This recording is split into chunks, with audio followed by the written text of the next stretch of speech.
ആദ്യത്തെ വാക്കാണ് അഡപ്റ്റ് എന്ന് പറയുന്നത്.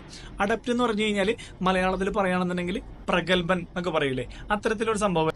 She is adept at solving complex mathematical problems. അതായത് സങ്കീർണമായ ഭയങ്കര പ്രശ്നത്തിലുള്ള കണക്കിലെ മാത്തമാറ്റിക്സിലെ പ്രശ്നങ്ങൾ പരിഹരിക്കുന്നതിൽ അവള് ഭയങ്കര പ്രഗത്ഭയാണ്. നമ്മളങ്ങനെ പറയാറില്ല, ഭയങ്കര പ്രഗത്ഭനായ ഒരു വ്യക്തിയാണെന്നൊക്കെ പലപ്പോഴും കേട്ടിട്ടില്ലേ.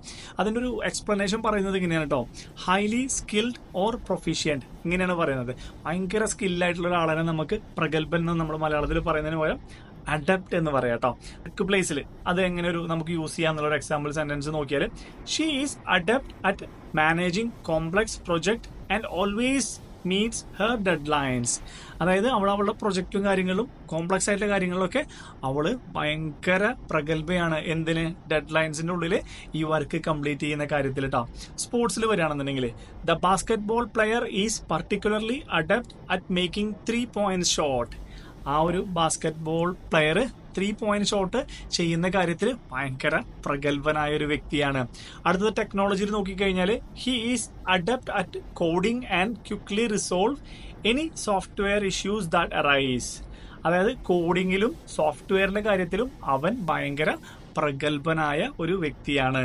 നെക്സ്റ്റ് നോക്കിക്കഴിഞ്ഞാൽ കുക്കിങ്ങിന്റെ കാര്യത്തിൽ നോക്കിക്കഴിഞ്ഞാൽ, the chef is adept at creating delicious dishes with minimal ingredients. അതായത് വളരെ കുറച്ച് സാധനങ്ങൾ ഉപയോഗിച്ചിട്ട് കിടിലനായിട്ടുള്ള ഡിഷും കാര്യങ്ങളൊക്കെ ഉണ്ടാക്കുന്ന കാര്യത്തിൽ ആ ഷെഫ് ഭയങ്കര പ്രഗത്ഭനായിരുന്നു. ഇനി ആർട്ടിന്റെ കാര്യത്തിൽ നോക്കട്ടോ. The artist is adept at capturing emotions through her vibrant paintings. അതായത് ഇമോഷൻസ് ക്യാപ്ചർ ചെയ്യുന്ന കാര്യത്തിൽ ആ ഒരു ആർട്ടിസ്റ്റ് വൈബ്രന്റ് ആയിട്ടുള്ള കളറൊക്കെ ഉപയോഗിക്കുന്ന കാര്യത്തിൽ ഭയങ്കര പ്രഗത്ഭനായിരുന്നു. അടിപൊളിയായിട്ടില്ലേ?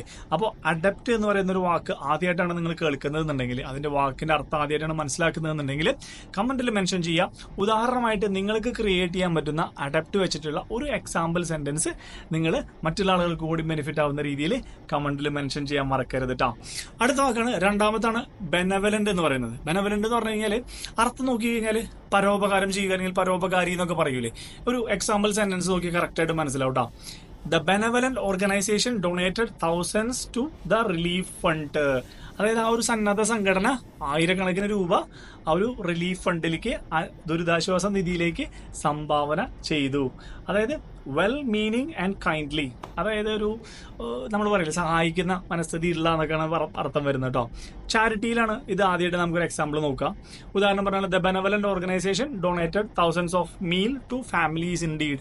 ആയിരക്കണക്കിന് കുടുംബങ്ങൾക്ക് ഭക്ഷണം ദാനം ചെയ്തു ആ ബെനവലന്റ് ഓർഗനൈസേഷൻ. സന്നദ്ധ സംഘടന എന്നൊക്കെ നമ്മൾ പലപ്പോഴും കേട്ടിട്ടുണ്ട്. ഇതേ സാധനം തന്നെ നമുക്ക് ലീഡർഷിപ്പിൽ വരികയാണെങ്കിൽ എങ്ങനെ യൂസ് ചെയ്യാം? Her benevolent leadership style earned her the respect and admiration of her employees. അവരുടെ ആ ഒരു ലീഡർഷിപ്പ് ക്വാളിറ്റി ഒരു എന്താ പറയാ അഡ്മിറേഷനും റെസ്പെക്റ്റും ഏൺ ചെയ്യാനായിട്ട്, എംപ്ലോയീസിന്റെ ഏൺ ചെയ്യാനായിട്ട് അവളെ സഹായിച്ചു. ഒരു കമ്മ്യൂണിറ്റിയിൽ പറയുകയാണെങ്കിൽ കേട്ടോ, the benevolent neighbour always help out by shovelling snow of the elderly resident. ആ പ്രായമായിട്ടുള്ള ആളുകളുടെ വീടിന്റെ അടുത്തുള്ള മഞ്ഞ് മാറ്റിക്കൊടുത്ത് ആ തൊട്ടടുത്തുള്ള അയൽവാസി എപ്പോഴും അവരോട് ഒരു പരോപകാരം ചെയ്തു, അല്ലെങ്കിൽ അവരെ സഹായിക്കാനുള്ള ഒരു സന്നദ്ധത പ്രകടിപ്പിച്ചു എന്നൊക്കെ നമ്മൾ പറയില്ലേ. പാരന്റിംഗിൽ നോക്കിക്കഴിഞ്ഞാൽ കേട്ടോ, he is a benevolent father always putting his children's needs before his own. അവൻ ഭയങ്കര പരോപകാരിയായിട്ടുള്ള അല്ലെങ്കിൽ സന്നദ്ധനായിട്ടുള്ള ഒരു അച്ഛനാണ്, പാരന്റ് ആണ്. അവന്റെ കാര്യങ്ങളെക്കാളും മുൻപ് അവൻ തന്റെ കുട്ടികളുടെ കാര്യങ്ങൾ ചെയ്തു തീർക്കാനായിട്ട് പലപ്പോഴും ശ്രമിക്കാറുണ്ട്. അപ്പോൾ ഈ ബെനവലന്റ് വെച്ചിട്ട് പല ഡിഫറെന്റ് ആയിട്ടുള്ള ഒരു സാഹചര്യത്തിൽ നിങ്ങൾക്ക് അറിയാവുന്ന ഒരു കിഡിലൻ വാചകം നിങ്ങൾ കമന്റിൽ മെൻഷൻ ചെയ്യാൻ മറക്കരുത് കേട്ടോ.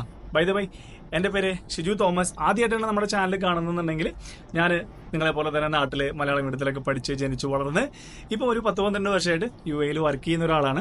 അപ്പോൾ ഇംഗ്ലീഷിൻ്റെ ഒരു ഡേ ടു ഡേ ലൈഫിലെ പ്രാധാന്യം മനസ്സിലാക്കി അത് കുറച്ച് പറയാനും സംസാരിക്കാനും ഒക്കെ ഒരു കോൺഫിഡൻസ് ഇല്ലാത്ത നമ്മളെ പോലുള്ള സാധാരണക്കാരായുള്ള ആളുകൾക്ക് അത് പഠിച്ചെടുക്കാനും പറഞ്ഞെടുക്കാനും സഹായിക്കുന്ന കുറച്ച് ടിപ്സും കാര്യങ്ങളൊക്കെയാണ് നമ്മൾ ഈ വീഡിയോയിൽ അല്ലെങ്കിൽ ഈ ഒരു ചാനലിൽ ഷെയർ ചെയ്യുന്നത് കേട്ടോ. അപ്പോൾ കണ്ടു നോക്കിയിട്ട് നിങ്ങളുടെ അഭിപ്രായങ്ങൾ അറിയിക്കാൻ മറക്കരുത്. ഈ 2 വാചകങ്ങൾ അഡപ്റ്റും ബെനവലന്റിൽ ഏറ്റവും ഇഷ്ടപ്പെട്ട വാക്ക് ഏതാണെന്നുള്ളത് കമന്റ് ചെയ്യാൻ മറക്കരുത് കേട്ടോ. കൂടുതൽ ഇതുപോലുള്ള വീഡിയോകൾ കാണണം എന്നുള്ള ആഗ്രഹമുള്ള ആളുകളാണെന്നുണ്ടെങ്കിൽ സബ്സ്ക്രൈബ് ചെയ്യുക. അടുത്ത വീഡിയോയിൽ കാണാം. Take care. Bye bye.